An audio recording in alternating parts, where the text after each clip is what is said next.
بسم الله الرحمن الرحيم.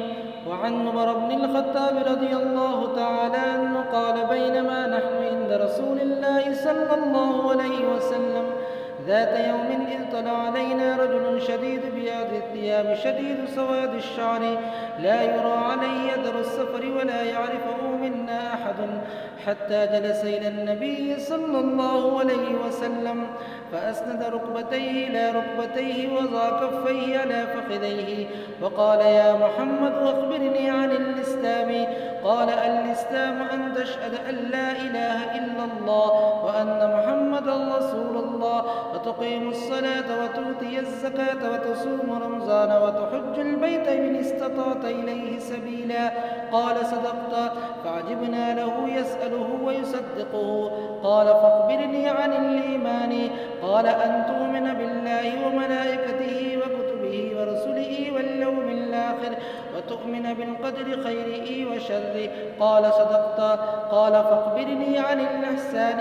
قال: أن تعبد الله كأنك تراه فإن لم تكن تراه فإنه يراك. قال: فاخبرني عن الساعة. قال: ما المسؤول عنها بأعلى من السائل. قال: فاخبرني عن أماراتها. قال: أن تلد الأمة ربتها وأن ترى الحفاة العراة العالة رعاء الشاء يتطاولون في البنيان. قال: ثم انطلق فلبثت مليا ثم قال لي: يا عمر وتدري من السائل؟ قلت: الله ورسوله أعلم. قال: فإنه جبرائيل وتاكم يعلمكم دينكم. رواه مسلم. ورواه أبو هريرة مع اختلاف وفيه: وإذا رأيت الحفاة العراة الصم البكم ملوك الأرض في 5 لا يعلمهن إلا الله. ثم قرأ: إن الله عنده علم الساعة وينزل الغيث الآية. متفق عليه.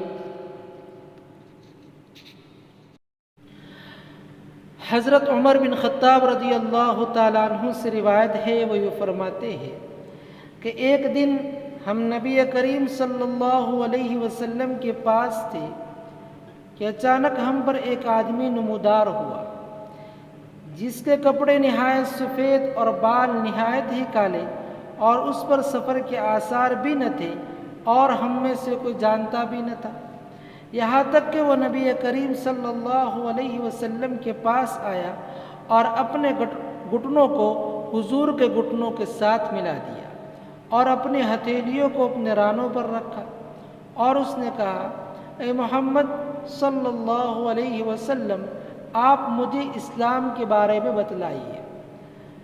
نبی کریم صلی اللہ علیہ وسلم نے کہا کہ اسلام یہ ہے کہ تم گواہی دو کہ کوئی الہ اور کوئی معبود نہیں سوائے اللہ کے، اور محمد صلی اللہ علیہ وسلم اللہ کے رسول ہے، اور نماز کو قائم کرو، زکوٰۃ کو ادا کرو، اور رمضان کے روزے رکھو، اور بیت اللہ کا ارادہ کرو اگر وہاں جانے کی طاقت رکھو۔ اس نے کہا: آپ نے سچ کہا۔ حضرت عمر فرماتے: ہمیں تعجب ہوا کہ آپ سے سوال بھی کرتا ہے اور آپ کی تصدیق بھی کرتا ہے۔ پھر اس نے کہا: آپ مجھے ایمان کے بارے میں بتلائیے۔ نبی کریم صلی اللہ علیہ وسلم نے کہا کہ تم اللہ پر یقین کرو، اللہ پر ایمان لے آؤ، اس کے فرشتوں پر، اس کی کتابوں پر، اس کے رسولوں پر، اور آخرت کے دین پر، اور اس کی خیر اور شر کی تقدیر پر ایمان لے آؤ۔ اس نے کہا: آپ نے سچ کہا۔ پھر اس نے یہ کہا کہ آپ مجھے احسان یعنی اخلاص کے بارے بتلائیے۔ تو نبی کریم صلی اللہ علیہ وسلم نے کہا کہ تم اللہ کی عبادت اس طرح کرو گویا کہ تم اللہ کو دیکھ رہے ہو، اور اگر یہ کیفیت حاصل نہ ہو تو اتنا تو ضرور ہو کہ اللہ تم کو دیکھ رہا ہے، یہ کیفیت حاصل ہو۔ پھر اس نے کہا: مجھے قیامت کے بارے میں بتلائیے۔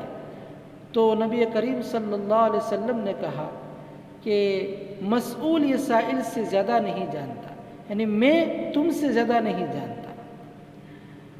پھر اس نے کہا کہ آپ مجھے اس کی علامات یعنی قیامت کی علامات کے بارے میں بتلائیے۔ نبی کریم صلی اللہ علیہ وسلم نے فرمایا: جب باندیا اپنے آقا کو جننے لگے اور جب تم دیکھو کہ ننگے اور بھکمنگے اور بکریاں چرانے والے کہ بڑی بڑی عمارتوں میں فخر اور سرور کے ساتھ زندگی گزار رہے ہیں تو قیامت قریب ہے۔ پھر حضرت عمر فرماتے ہیں پھر وہ شخص چلا گیا، میں کچھ دیر رکا رہا، پھر نبی کریم صلی اللہ علیہ وسلم نے مجھ سے کہا اے عمر تم جانتے ہو یہ سائل کون تھا؟ میں نے کہا اللہ اس کے رسول زیادہ جانتے ہیں۔ نبی کریم صلی اللہ علیہ وسلم نے فرمایا یہ جبرائیل تھے جو تمہارے پاس آئے تھے تاکہ تم کو دین سکھائے۔ اس حدیث کو امام مسلم نے روایت کیا ہے اور حضرت ابو ہریرہ رضی اللہ تعالی عنہ نے بھی روایت کیا ہے کچھ اختلاف کے ساتھ۔ ان کی حدیث میں یہ ہے وَإِذَا رَأَيْتَ الْحُفَاةَ الْعُرَاةَ جب تم ننگے اور بہرے اور گنگوں کو زمین پر حکومت کرتے ہوئے دیکھو تو سمجھ لو قیامت قریب ہے۔ اور یہ قیامت کا علم ان 5 چیزوں میں سے ہے جس کا علم صرف اللہ تبارک و تعالیٰ کو ہے۔ اس کی دلیل یہ ہے کہ قرآن کریم میں اللہ نے فرمایا ان اللہ عندہ علم الساعۃ وینزل الغیث، مکمل آیت کہ اس میں علم الساعۃ کہ قیامت کا علم صرف اللہ تبارک و تعالیٰ کو ہے، اور یہ حدیث پاک جو ہے یہ متفق علیہ ہے۔ یہ واقعہ جو حدیث پاک میں ذکر کیا گیا ہے وہ حجۃ الوداع کے بعد یعنی نبی کریم صلی اللہ علیہ وسلم کے آخری ایام میں پیش آیا ہے، اور چونکہ کہ اب تک صحابہ کے سامنے جو دین پیش ہوا تھا وہ انفرادی طور پر پیش ہوا تھا کہ کچھ حضور کے افعال تھے، کچھ اعمال تھے اور کچھ حضور اکرم صلی اللہ علیہ وسلم کی خاموشیاں تھی، تو اجمالی طور پر ایک ہی مجلس میں پورا دین صحابہ کے سامنے پیش ہو جاوے، اس لیے یہ واقعہ پیش ہوا کہ جس کے اندر پورا دین کا خلاصہ ہے۔